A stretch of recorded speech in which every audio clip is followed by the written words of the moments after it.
Hello everyone, Gene Clark bringing you my review of the Four Agreements today.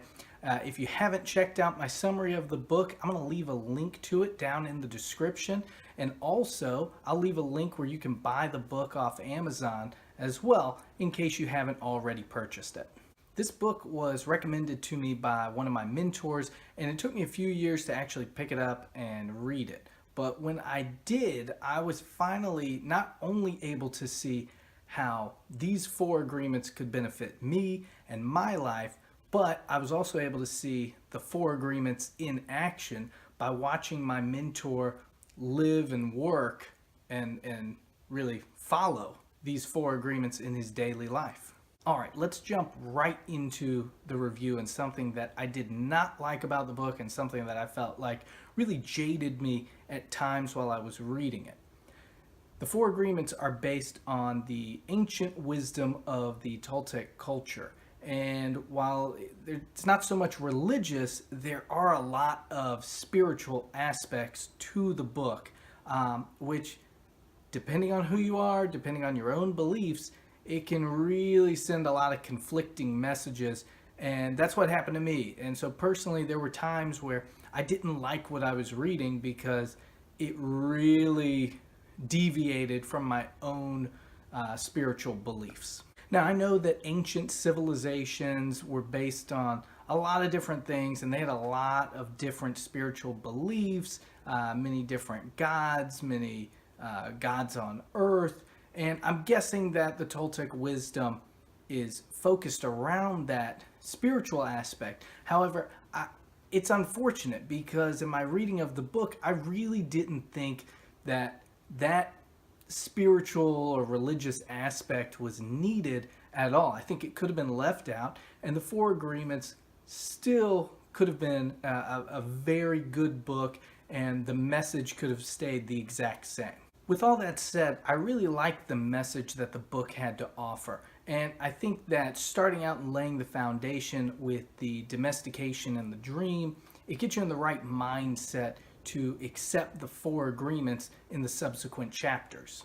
I quickly want to read you my favorite passage from the Four Agreements, which I think really drives home the fact that we've set up these established agreements and created our own reality, and it drives home why we need to put into place these four agreements that they talk about in the book and why they're so important. All these laws exist in our mind, we believe them, and the judge inside us bases everything on these rules. The judge decrees, and the victim suffers the guilt and punishment. But who says there is justice in this dream? True justice is paying only once for each mistake. True injustice is paying more than once for each mistake. That passage right there really drives home the whole point of the book for me, that we've established these agreements with ourselves. We've created our own reality based on those agreements, and it's time to break away. I am sure there are things that you think about and beat yourself up over and over and over again on, and they're mistakes you've made in the past, or they're things that you wish you would have done, or things you wish you wouldn't have done, because we have established those agreements with ourselves, and we created our own reality. And if we had true justice, though, we wouldn't continue to beat ourselves up. Those mistakes, those things we missed out on, or those things we wish we wouldn't have done, whether it was a mistake or not, if we continue to beat ourselves up over them, then that's not true justice. That's just making ourselves suffer. And that's an agreement we've made that we need to now break, and we need to put into place these four agreements to break those old bad agreements, to stop beating ourselves up, to stop having those negative reality situations, and just live in that heaven on earth that is talked about. I think to accept that we've all been domesticated by the agreements we've made with ourselves our entire lives, and that has helped create the reality we live in, whether that is your favorite dream or that is a nightmare, what the book refers to as heaven on earth or hell on earth, I think that's an important foundation, and it makes sense as you read the book. I unfortunately disagree with the style it's written, I guess you could say, maybe more the tone it's written in.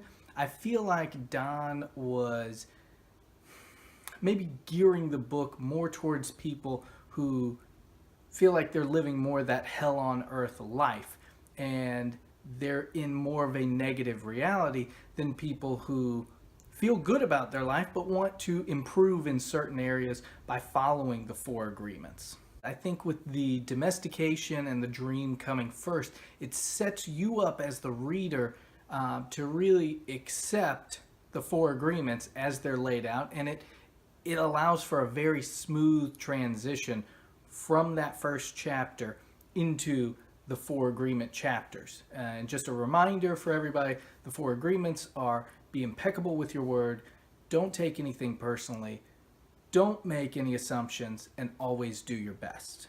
Of the four agreements, I have two that really stuck with me. I know all four should have, but two of them really keep popping in my mind, and I'm going to say those are my two big takeaways from the four agreements. It's the first agreement for a reason. It is agreement number one: be impeccable with your word. Now, this one is the most important agreement. They say so in the book, and it really has a big effect on everything, not just laying the foundation for all the agreements, but it's got an effect on your mindset. You know, this version of being impeccable with your word isn't just, doing what you say you're going to do. It's also really thinking about the words you say. And when you say something, be deliberate, be precise, be careful, and always try to use your words for good and with a positive energy behind them. Think about it this way: if you can use positive words and positive energy, and you can have that positive mindset, even if you're faking it in the beginning, slowly but surely, those negative words, those negative thoughts are going to turn into positives, and you'll become a more positive, happy person, and that's going to bring more happiness not only to yourself, but to the people around you and to the world you live in.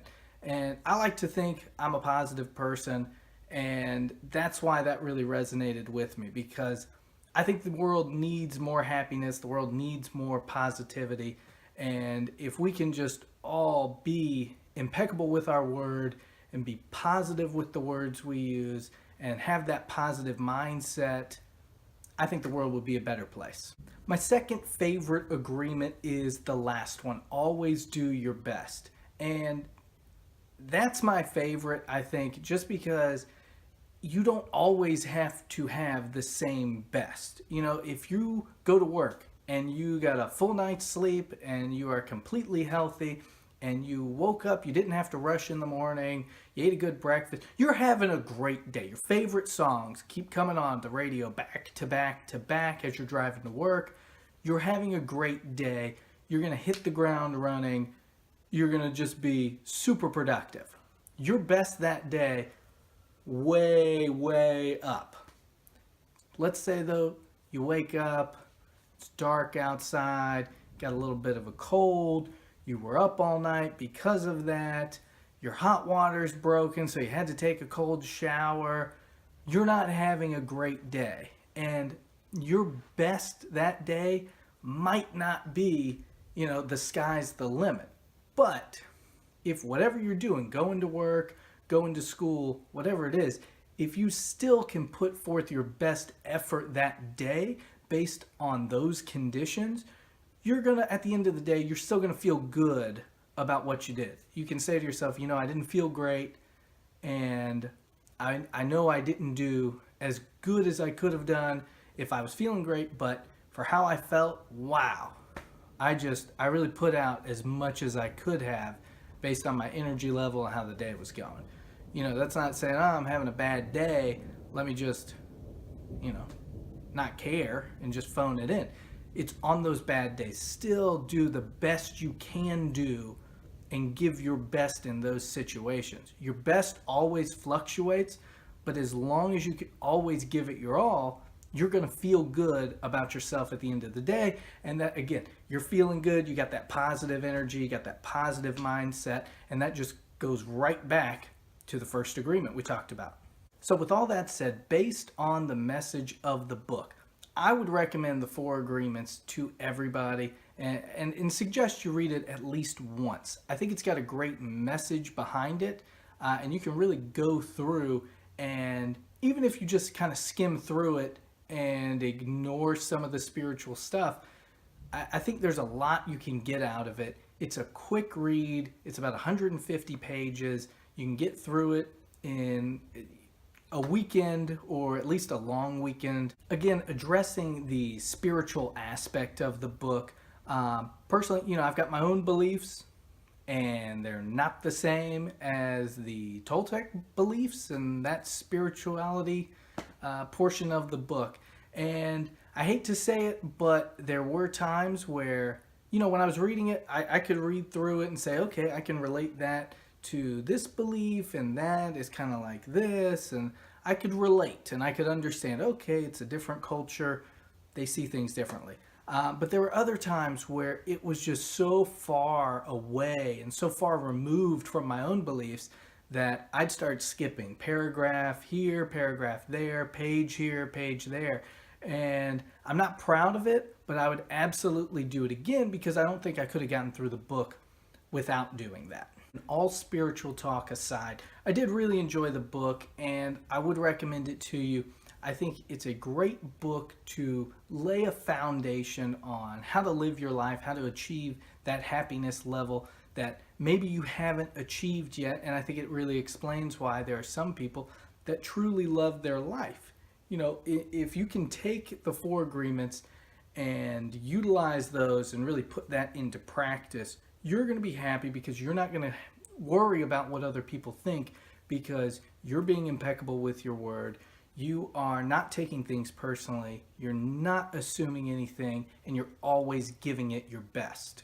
That wraps up my review of the Four Agreements. I hope you enjoyed it. If you did, please hit that like button. And if you're looking for more content on leadership and self-development, please subscribe to my YouTube channel, where I'm going to be doing more book reviews and more book summaries just like this one for your enjoyment, and hopefully so you can get a little bit out of it and level up in life. My question for everyone out there today is, have you ever read a book and felt like I did after reading this book? You really enjoyed the message, but you didn't necessarily enjoy all aspects of the book, or maybe you disagree with me completely. You absolutely love the book. I know a lot of people out there do, and they swear by it.